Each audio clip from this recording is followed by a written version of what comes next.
Captain Jason Carter was a man who had learned to trust only himself. For years he had roamed the stars alone, with nothing but his ship, the Nautilus, and the distant lights of the galaxy for company. His life was one of solitude, filled with missions and routine space travel. There was no room for anyone else. After all, people left, and loneliness was the only companion that never abandoned him. But one day, something happened that changed everything. While cruising through a quiet section of space, Jason's ship received a weak distress signal. It was faint but unmistakable, a call for help. The coordinates led him to an asteroid belt, where he found a small alien craft drifting aimlessly. Its hull was cracked, and it looked as though it had been through a battle. Something about the situation tugged at his heart. Against his usual instincts, Jason made the decision to investigate. He maneuvered his ship through the dangerous rocks and finally docked near the alien vessel.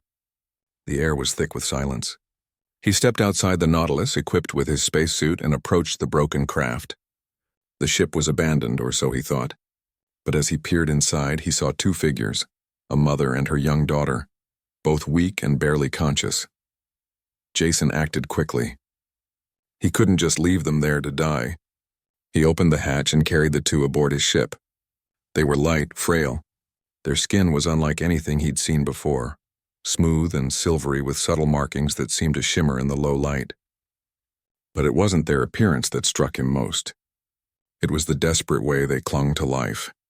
He laid them gently on the medical bed, his mind racing. What had happened to them? Where were they from? The language, the appearance, everything about them was foreign.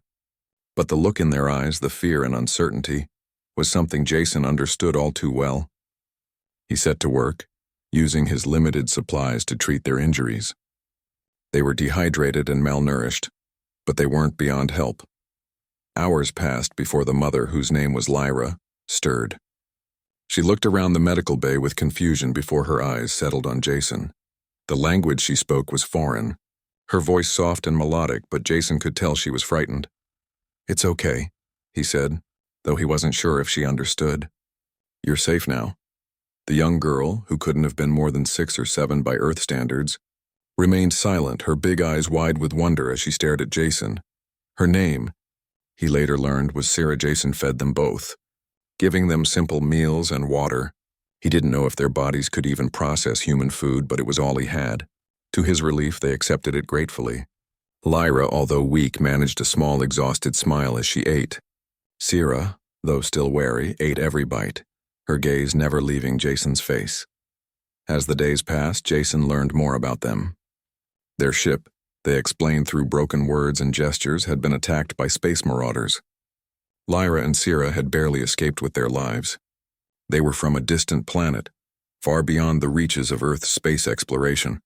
Lyra's home was a peaceful world, but it had been destroyed in a brutal war. The loss of her people weighed heavily on her, and Jason could see it in the sadness that lingered in her eyes. Jason's mind raced as he listened. He wasn't sure how much of their story he understood, but he grasped the essence. Lyra was a survivor and Sarah was all she had left, and now they were in his care. Though Jason had never been one for attachments, something about Lyra and Sarah's plight struck a chord within him. He had lost people before, family, friends, people he cared for deeply. His past had taught him that it was safer to keep your distance to guard your heart. But something about these two, stranded in the vastness of space, brought out a protective instinct he hadn't felt in years. As the days turned into weeks, Jason began to feel something shift inside him. The Nautilus no longer felt like just a ship. It felt like a home. He found himself checking on them more often, making sure they had everything they needed. Lyra's health improved and Sarah began to warm up to him, her initial wariness turning into quiet trust. One evening, after a long day of repairs on their ship, Jason sat down to eat his dinner alone in the mess hall. But this time there was a knock on the door. He opened it to find Lyra and Sarah standing in the doorway. They had brought a tray of food, carefully prepared. Lyra smiled, though it was faint, and gestured for him to sit with them. At first, Jason hesitated. He was used to eating alone, to being distant. But he didn't want to turn them away. Slowly, he joined them at the table. The meal was simple, but it felt meaningful, like a shared moment of connection in the vast emptiness of space. As they ate together, Jason noticed the way Sira would glance at him when she thought he wasn't looking, her eyes full of curiosity. She looked at him like she trusted him, like he was more than just a stranger who had helped them. In those moments, Jason felt something unfamiliar stir in his chest, a feeling he hadn't experienced in years. Lyra spoke softly in her language, her words flowing like music. Jason didn't understand them, but he could sense the warmth in her voice, the gratitude that transcended words. She reached across the table and placed her hand on his. It was a simple gesture, but it spoke volumes. They were thanking him not just for saving their lives, but for offering them something more. They were making him part of their world, part of their family. And Jason felt it deep down. He wasn't just a stranger anymore. He was someone they could rely on, someone who had given them more than food and shelter. For the first time in years, Jason realized that maybe, just maybe, it was okay to let someone in. Maybe, just maybe, he didn't have to be alone anymore. As the stars stretched out in the distance, Jason leaned back in his chair, watching Lyra and Sira share a quiet moment together. In a universe filled with uncertainty and darkness, they had found each other, and somehow they had found him too. The quiet, lonely captain was no longer alone.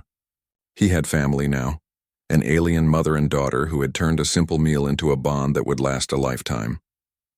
And as the days continued to pass, Jason couldn't help but feel that this was only the beginning of something far more significant. The universe was vast and there were many dangers ahead, but for the first time in a long while, Jason wasn't afraid. Whatever came next, he knew he wasn't facing it alone. Weeks passed and the Nautilus became more than just a ship to Captain Jason Carter. It was home. Lyra and Sira had settled in, their presence filling the once lonely corridors with life. Jason was surprised by how much he had come to rely on them, despite their differences. The mother and daughter had slowly begun to integrate into his daily routine, helping when they could, sharing stories, and offering a sense of warmth that had long been absent from his life. Jason continued to repair their ship, determined to get them back to their people, if they had a place to go. But even as he worked, he found his mind drifting to them. Lyra, with her quiet strength and grace, and Sira, whose laughter had begun to echo through the ship, reminded him of things he had forgotten, things he had pushed away after so many years of loss. They had given him something he hadn't realized he needed. A purpose, a connection, a family.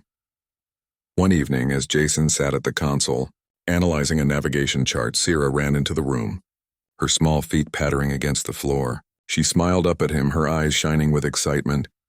"Captain Jason," she said, her voice still a little unsteady from the new language. "Lyra says we are family now." Jason looked down at the little girl, a soft smile tugging at his lips. She had started calling him Captain out of respect, but it was the way she said it, like it meant something more, that made his heart swell. "Family, huh?" Jason asked, standing up and ruffling her hair gently. "You're sure about that?" Sira nodded enthusiastically. "Lyra says that family means you always help and care for each other. You do that, Captain. You take care of us." Her words hit Jason harder than he expected. He had never considered the idea of family in those terms, helping and caring for one another. To him, family had always been a distant concept, something lost in the chaos of his past.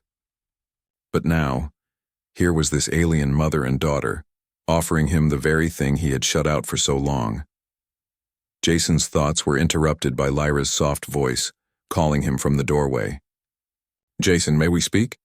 He turned and nodded, gesturing for her to come inside.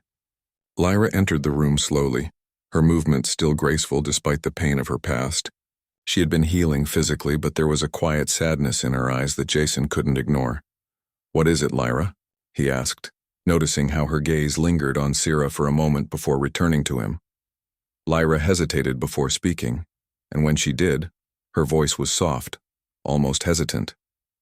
"Sira and I are forever in your debt. You saved us and you've given us more than we could ever repay. But I must ask you something." Jason felt a knot form in his stomach. "You're asking to leave?" Lyra shook her head, her expression soft but firm. "No, not at all. I want to know how you see us now. You have shown us kindness, care, and protection. I want to understand if we are not just strangers to you anymore." Jason felt a lump form in his throat. It was one thing to take care of someone out of obligation, but it was something else entirely to open up to them. He wasn't sure how to answer. His past had made him wary, and trust was a hard thing for him to give. But Lyra's words and the way Sierra looked up at him, waiting for his response, made something stir inside him. "You are not strangers to me, Lyra," Jason said, his voice steady, though his heart was racing. "You and Sierra, you've become important to me. I don't know how this happened or when it started, but I can't imagine my life without you two." Lyra's eyes softened, and for the first time, Jason saw the weight of her grief lift just slightly. "Thank you, Jason," she whispered. "You are more than just a captain to us. You are family." The word family hung in the air, and Jason could feel its weight. It wasn't a word he used lightly, but somehow it felt right. It felt like the only word that mattered. As the days turned into weeks, Jason began to realize just how much he had changed. Lyra and Sierra had become more than just passengers on his ship. They had become his reason for everything. He worked harder to repair their ship, not just for them, but for himself. He wanted them to have a future, a place where they could be safe, away from the horrors they had fled. But even as he worked toward that goal, he couldn't help but feel a sense of pride in the family they had formed together. One afternoon, while Jason was in the cargo bay, sorting through supplies, Sierra came running in, holding something in her hand. "Captain Jason," she called, her voice excited. "I made something for you." Jason turned to face her, curious. Sierra handed him a small, intricately carved figurine. It was a figure of a man, holding a shield and standing tall with a look of determination on his face. Jason took it in his hands, surprised at the craftsmanship. It was delicate, yet strong. "What is this?" he asked, his voice soft. "It's you, Captain," Sierra said, her face bright with pride. "You are strong and kind, like the man in the picture. You protect us. You make us safe." Jason felt his throat tighten, his heart swelling with emotion. He had never seen himself in this way. He had never thought of himself as someone worth protecting, let alone someone who could inspire such loyalty and love. But here was Sierra, this alien child who saw him as a protector, a hero. He knelt down to her level, his eyes soft. "Thank you, Sierra," he said, his voice thick with emotion. "I will always protect you, both of you. I promise." As the days passed, their bond deepened. Jason began to realize that the love and trust he had given to Lyra and Sierra were returned tenfold. They weren't just passengers anymore, they were his family. His ship, once a symbol of his solitude, had become a home filled with laughter, love, and warmth. But the journey wasn't over. There were still unknowns ahead, still dangers lurking in the deep reaches of space. Yet for the first time in a long while, Jason wasn't afraid. With Lyra and Sierra by his side, he knew he had the strength to face whatever challenges lay ahead. He had family now, and with them, there was nothing he couldn't overcome.